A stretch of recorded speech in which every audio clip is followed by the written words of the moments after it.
welcome back to Food Prep Guide. We are going to have a canning safety guidelines chat today.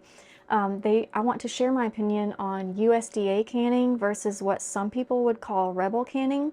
As someone who is presenting herself as a teacher on a public platform like YouTube, I think you deserve to know where I stand, what principles do I live by as far as canning goes, so that you can make an informed decision on whether or not you want to learn from this channel.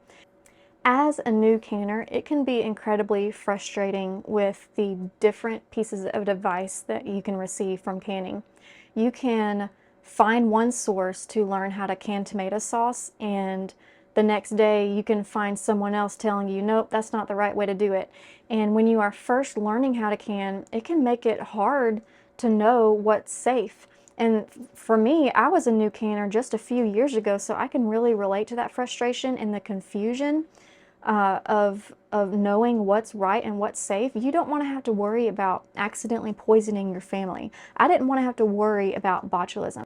And that's why it took me 2 years of research before I ever set a canner on my stove for the first time. And I don't want it to take you that long. If you are ready to get into canning, I want to try to clear up some confusion for you and get you there faster.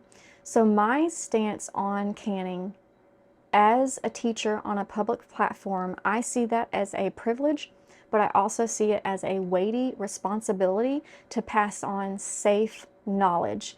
So when it comes to how to can tutorials, when it comes to frequently asked canning questions, when it comes to questions that you ask in our comments and videos where we are presenting specific canning safety topics, I am always going to be teaching from and answering from the point of view of proven, safe, tested recipes and techniques as put forth by the USDA and the National Center for Food Home Preservation. When it comes to canning for the first time and learning how to can for the first time, I believe in sticking to proven, tested, safe recipes, and therefore I will teach proven, tested, safe recipes.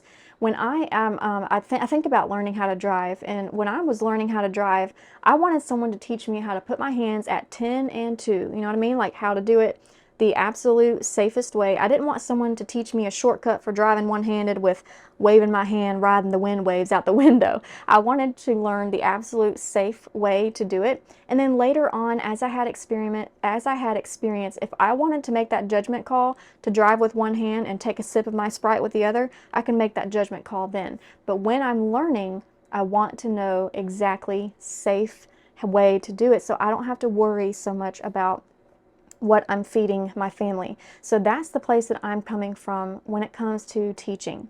With that said, I do not believe that the USDA or any other agency or college is the king of my kitchen.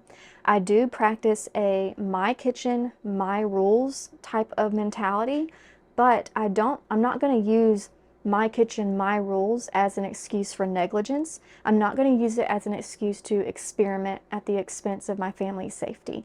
It just means that in my kitchen, I am going to use my canning knowledge that I have invested years in before I start tweaking recipes or using recipes that may not have been tested and proven safe. On that note about proven and tested safe recipes, what do I mean by that? If you are brand new to canning, you may not even know about tested, proven safe recipes. The USDA and many extension offices of colleges have put forth programs where they have equipment that they can, little sensors that they can put inside the canner, and they can ensure that the internal temperature of the food, they can literally put that sensor down in the jar of food itself, and they can prove that the internal temperature is reaching a high enough level for a long amount of time to kill off any chance of botulism spores, but also any other. Botulism isn't the only thing. There are plenty of other bad bacteria that can get into our canned food and make us sick. So those tested, proven safe recipes is like a comfort zone. It is you can follow these guidelines and eliminate that worry from your mind and just have peace of mind that your food is safe. Unfortunately, a lot of those programs are underfunded and they're no longer actively testing recipes. They will every now and then. I will catch wind of a university who has published a new tested recipe, but for the most part, that is no longer the USDA's priority to be testing recipes. So we are basically left with only tested recipes from the past, and they're not continually being produced. New recipes aren't continually being developed.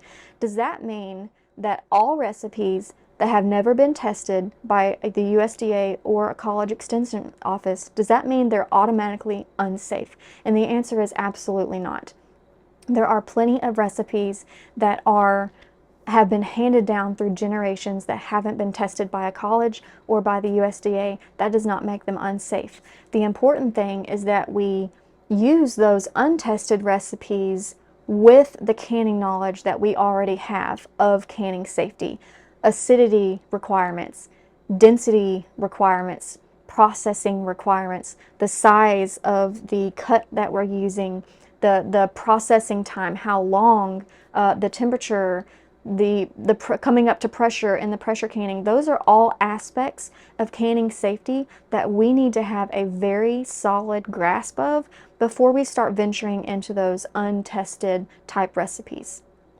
So in light of that, in my kitchen, I do use some untested and therefore not proven safe recipes. But those recipes that I do choose to use is based off of the knowledge that I just mentioned. Occasionally, we will post video content sharing those recipes that our family have been using and enjoying that may not necessarily be tested. And in those cases, we will always let you know up front that this is not a USDA approved recipe, and we'll put a disclaimer on there that if you are absolutely brand new to canning, we do not recommend starting with recipes that are not tested, because once again, we want to learn the absolute right and safe methods and way of doing things before we start testing. We can't test and experiment with things unless we first have a foundational knowledge of what's safe and what's not safe. So we will post video content that's not necessarily USDA approved, but we will let you know ahead of time in the video, in either the title, the description, somewhere. Now with that said, when it comes to how to can tutorials or frequently asked questions or videos that address a specific topic like botulism. We recently did a video on botulism. I will link that above if you haven't seen that. But when we are addressing topics like that, we're going to be answering them from the position of tested, USDA approved, just time tested and proven safe recipes and canning practices. We're not going to be someone who's going to say, oh, if it's sealed, you're fine, don't worry about it. That's not safe advice, and it can be downright dangerous advice.